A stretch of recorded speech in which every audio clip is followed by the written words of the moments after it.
بالله من الشيطان الرجيم. بسم الله الرحمن الرحيم. ولن تستطيعوا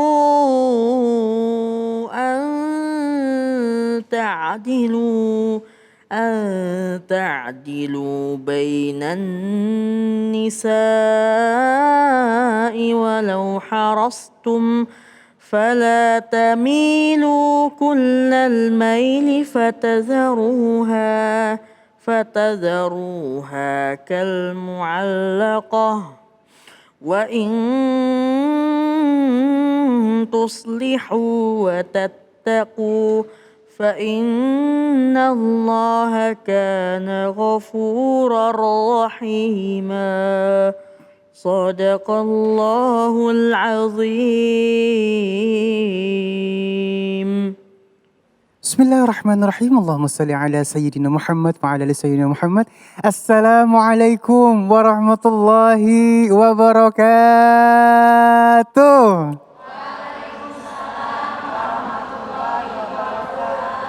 Alhamdulillahirrahmanirrahim. Kembali lagi di Cahaya Hati Indonesia bersama saya Ali Zainal. Masya Allah, mudah-mudahan hari ini banyak ilmu yang barokah yang kita dapatkan dari guru-guru kita, sehingga bisa menyelamatkan kita di dunia maupun di akhirat. Amin ya rabbal alamin. Baik, kita punya tema yang sangat luar biasa, namun sebelumnya Ali ingin sapa dulu jamaah yang sudah hadir di masjid nih ya. Assalamualaikum. Masya Allah, ijo-ijo. Namanya siapa ini? Namanya siapa? Majelis taklimnya namanya apa? Al-Burok dari Cikeas. Masya Allah. Terima kasih ya Umi ya. Udah sampai di sini insya Allah. Perjalanan Umi kemari dinilai pahala oleh Allah Subhanahu wa Ta'ala. Amin. Ya Rabbal Alamin. Baik, jamaah yang dimuliakan Allah Subhanahu wa Ta'ala. Masya Allah, kita memiliki 3 tema yang sangat luar biasa. Bahaya suami tak berakhlak. Ya. Yang kedua, terlanjur hidup dengan riba. Ya Allah. Dan yang ketiga, membuat Allah sayang pada kita. Masya Allah, ini temanya sangat luar biasa. Jangan dilewatkan dari awal sampai akhir nanti. Namun sebelumnya Ali juga ingin menginformasikan kepada pemirsa di rumah, tetap menjaga 5M ya. Mencuci tangan, menggunakan masker, menjaga jarak, dan menghindari kerumunan. Dan membatasi diri untuk bepergian. Kalau nggak penting-penting amat, di rumah aja. Dan baik, insya Allah kita akan bertemu dengan guru-guru kita yang dimuliakan Allah Subhanahu wa Ta'ala. Kiai Haji Khalil Nafis, Ustadz Abdurrahman Jailani, Ustadz Yusuf Yasin, dan juga Ustadz Syam nanti untuk ngaji. Dan bismillahirrahmanirrahim, kita masuk ke dalam tema kita yang pertama, bahaya suami tak berakhlak, bersama guru kita yang dimuliakan Allah Subhanahu wa Ta'ala, Kiai Haji Khalil Nafis. Allahumma salli ala Sayyidina Muhammad. Assalamualaikum warahmatullahi wabarakatuh. Waalaikumsalam warahmatullahi wabarakatuh. Alhamdulillahilladzi khalaqa lakum min anfusikum azwaja litaskunu ilaiha wa ja'ala bainakum mawaddatan wa rahmah. Wassalatu wassalamu ala Rasulillah wa ala alihi wa ashabihi wa mawala. La haula wa la quwata illa billah. Subhanaka la ilma lana illa ma 'allamtana innaka antal alimul hakim. Bapak Ibu sekalian, jamaah Cahaya Hati iNews dimanapun berada, alhamdulillah kita bisa ngaji pada kesempatan kali ini. Bapak Ibu sekalian, kita akan membahas tentang keluarga. Ibu bapak berkeluarga? Sudah semua kan? Alhamdulillah. Yang sudah menikah mudah-mudahan kekal pernikahannya sampai surga nanti. Yang belum menikah mudah-mudahan segera mendapat jodohnya. Kalau yang sudah punya istri jangan amin lagi Beb. Nanti nikah lagi Beb. Jadi yang masih jomblo, apakah janda, apakah duda, atau memang masih gadis, waktunya menikah mudah-mudahan segera dapat jodoh. Bapak Ibu sekalian, kita lahir dari keluarga. Maka untuk meneruskan generasi harus berkeluarga. Itu cara manusia bermartabat turun-temurun. Disebutkan dalam Islam namanya hifdzun nasli. Memelihara kehormatan turun-temurun manusia. bin, anak siapa, anak siapa, anak siapa, binti siapa, anak putri siapa, binti siapa. Ada di dalam diri manusia untuk menjaga kehormatan dengan cara pernikahan. Kalau masing-masing tidak menikah, maka 100 tahun yang akan datang manusia akan punah kayak dinosaurus. Kalau tidak menikah, kemudian turun-temurun, kita akan turun derajatnya dari kehormatan manusia. Mungkin bisa rendah daripada hewan. Kenapa? Lahirnya tanpa proses pernikahan dan perkawinan. Jadi harus menikah bagi kita yang sudah waktunya, apalagi tekanan syahwatnya tinggi. Ya, itu menjadi keharusan. Kenapa? Khawatir nanti menjadi zina. Oleh karena itu Bapak Ibu sekalian, carilah calon istri ya, yang baik, carilah calon suami yang baik. Apakah limaliha karena hartanya, linasabiha karena keturunannya, lijamaliha karena cantiknya, atau yang paling menjadi titik tekan lidiniha fatfar bidzatiddin yataribat yadak, agamanya menjadi titik tekannya. Agamanya bagus, yang awalnya kurang cantik bisa lebih cantik. Ya. Agamanya bagus, nanti bisa juga kaya. Agamanya bagus, nasabnya bisa jadi bagus. Maka kita bisa mencontoh Bapak Ibu sekalian berkeluarga. Al-Quran menyebutkan 4 model. Ada model keluarganya Abu Lahab dan Ummi Jamil. Sama-sama kufur, sama-sama menolak dakwah, ya, sama-sama iri kepada Rasulullah. Tidak bisa menerima dakwah, tidak bisa menerima tauhid, modelnya Abu Lahab. Abi Lahabi wa tab, ma aghna anhu maluhu wa ma kasab. Ini contoh yang tidak boleh kita lakukan. Al-Quran berikan contoh nih, keluarga suami istri sama-sama tidak baik. Ada model keluarga suaminya tidak baik tapi istrinya baik. Seperti siapa? Fir'aun dengan Siti Asia. Fir'aunnya mungkar, tidak menerima tauhid, tapi Siti Asia imannya kepada Nabi Musa. Pertanyaan, gimana kalau terlanjur perempuan ini punya suami jahat? Salah, Pi? Nah, ini bingung, Pak. Mau dicerai belum tentu kami nanti dapat lagi, Pak. Kagak dicerai, nyakitin hati. Gimana caranya? Kan bingung. Kenapa? Kan yang punya hak cerai adalah suami. Kita lihat kalau memang dia tidak melaksanakan kewajiban, perempuan punya hak untuk minta cerai. Ibu bapak tak pernah didatengin sama suaminya. Atau didatengin tapi tak pernah dikasih belanja. Tak pernah dikasih perhatian. Ibu bapak punya hak negara ini dan Islam juga menganjurkan bisa mengajukan cerai. Dalam Islam namanya khulu'. Perempuan mengajukan cerai. Tapi kalau nikahnya terang-terangan. Kalau nikahnya siri gimana? Kawinnya yang siri, nikahnya jangan siri. Ya. Kalau kawinnya siri. Nikahnya harus diumumkan, aulim walau bisyah, walimah, kita melaksanakan hajatan, resepsi. Itu sunnah Nabi, walau bisyah, meskipun hanya motong 1 kambing, artinya umumin. Si perempuan ini dan laki-laki ini sudah menikah. Jadi kalau jalan bareng gak ada fitnah. Tapi kawinnya diam-diam. Ibu bapak jangan menceritakan bagaimana bercumbu dengan suaminya kepada orang lain. Jangan. Bahkan barangkali berantem sama istri, jangan pernah cerita sama orang lain. Bahkan kepada orang tuanya pun gak usah cerita. Kok gak boleh cerita, gimana Pak? Karena ibu bapak bertengkarnya suami istri itu sebentar. Dicumbuin, diajak bercanda lagi, udah hilang. Sementara orang tua yang diceritain berantemnya itu sampai berbulan-bulan belum hilang khawatirnya kepada anaknya itu. Berarti gak boleh cerita Pak? Boleh cerita ketika minta nasihat dari orang tua.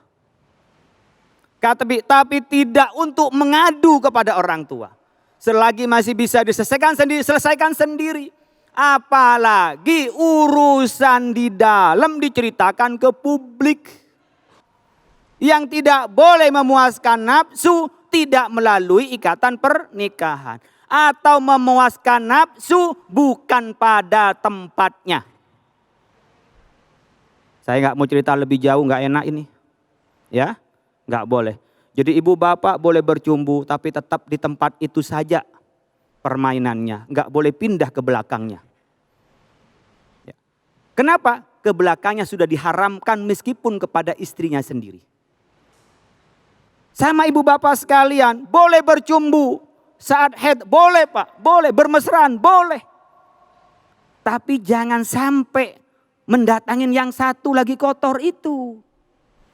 Islam mengajarkan itu Bapak Ibu sekalian, haram, gak ada ulama yang menghalalkan satu pun. Dan ternyata menurut medis pun jalan depan yang tidak lagi datang bulan, itu banyak virus penyakit. Kalau toh jadi pas ketika hubungan jadi anak pada saat dia haid, katanya sebagian menyebutkan yurisul judam. Itu membuat anaknya jadi anak kena penyakit lepra. Bahayanya. Dan kalaupun itu tidak jadi hamil, itu tempatnya virus bisa bikin perempuan mandul. Kadang-kadang juga membuat apa? Menstruasinya tidak lagi teratur. Allah nggak menyebutkan serinci-rincinya itu. Allah tidak menyebutkan seperti detail-detailnya. Silahkan kita punya akal, bisa meneliti. Ada sains, ada semua yang bisa menjelaskan itu. Tapi Allah memberikan tuntunan, tidak boleh hubungan intim pada saat haid. Tapi kita bercumbu silahkan, mau ciuman boleh, mau pelukan boleh, silahkan yang lain.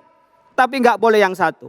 Demikian juga Anda silahkan nisaukum harthul lakum fa'tu harusakum anna syi'tum. Boleh dengan gaya apapun gak ada masalah. Tapi dengan istrinya dan dengan suaminya. Mau gaya seperti apapun silahkan. Tapi tidak boleh ganti jalannya. Dari depan gak boleh ganti belakang. Mohon maaf saya jelaskan ini serinci-rincinya untuk hukum, bukan saya untuk bikin yang jorok-jorok ya.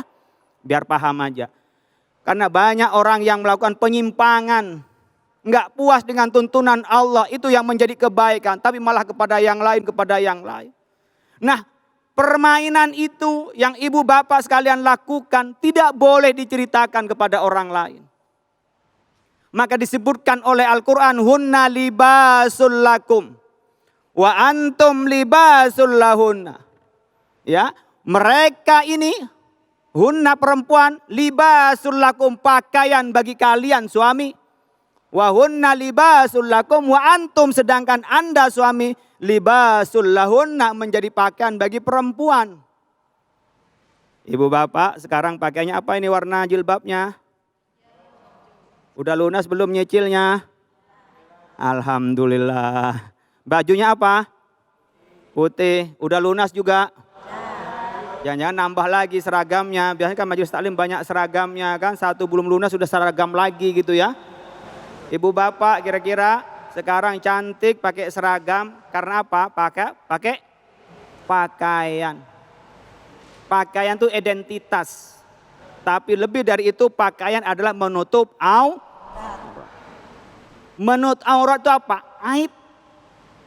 Mungkin saya pakai surban, saya pakai baju, saya pakai sarung. Dalam bahasa sarung ada celana, takut terang dari luar. Ibu-ibu juga begitu, saya di luar ada gamisnya, di dalam ada celana. Untuk apa? Nutupin.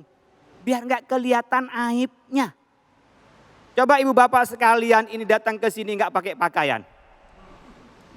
Hah? Nggak ada yang cantik orang nggak pakai pakaian itu. Yang berpakaian itu udah bisa jadi cantik. Jadi ibu bapak, bapaknya menjadi pakaian bagi ibunya, ibunya jadi pakaian kepada bapaknya. Yang pertama, ibu aibnya ditutupin oleh bapaknya, bapak aibnya ditutupin oleh ibunya. Saling menutupi. Yang kedua, jadi identitasnya. Jadi identitas, ini istrinya siapa? Istrinya gubernur. Ini siapa suaminya? Gubernur. Ini siapa? Kiai, istrinya kiai. Ini siapa? Pedagang, suaminya pedagang. Jadi identitas, jadi nama. Kata orang timur jadi bislit. Jadi identitas dari kita, dari pasangan itu. Maka ibu pakai jilbab, oh ini ibu-ibu pengajian. Kalau pakai resmi begini, datang apa? Pergi ke sawah, orang ini mau majelis taklim di sawah apa? Enggak pas pakaiannya. Jadi pakaian itu menunjukkan identitas dan menunjukkan aktivitas. Aktivitasnya apa? Itu dari pakaian. Itu hubungan suami. Jadi kalau udah punya suami buruk, apakah kita akan minta cerai? Apakah kita bertenang? Ikutilah seperti seperti Asia kepada Fir'aun. Bisa bersabar, mendakwain. Ya sudahlah, saya diterima dari Allah begini, saya dakwain dia baik. Tapi enggak kuat juga, boleh minta cerai. Kalau sebaliknya bagaimana? Ada suami baik, istrinya enggak baik. Ada seperti keluarganya Nabi Nuh. Nabi Nuh itu Nabi Rasul, istrinya tidak ikut waliah itu. Anaknya Kan'an tidak ikut. Jadi ibu bapak sekalian jangan pernah mengaitkan pendakwah dengan karena istrinya tidak sesoleh yang disampaikan oleh suaminya. Karena anaknya tidak sebaik apa yang disampaikan oleh penceramah itu. Allah menunjukkan bahwa ada Rasul dan Nabi yang anaknya pun gak ikut. Yang boleh kita mengaitkan kalau penceramah itu, sang ustadz itu, sang tokoh agama itu ngomongnya gak seperti yang dia lakukan. Tapi soal anaknya, istrinya bukan tanggung jawabnya untuk memberi hidayah. Karena yang memberi hidayah adalah Allah.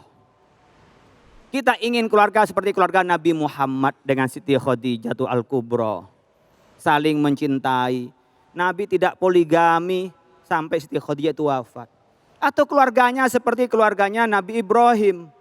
Dengan ada Siti Hajar, ada juga Siti Sarah. Kita coba Sarah, Siti Sarah. Siti itu adalah Sayyidati, disingkat menjadi Siti. Yang mulia.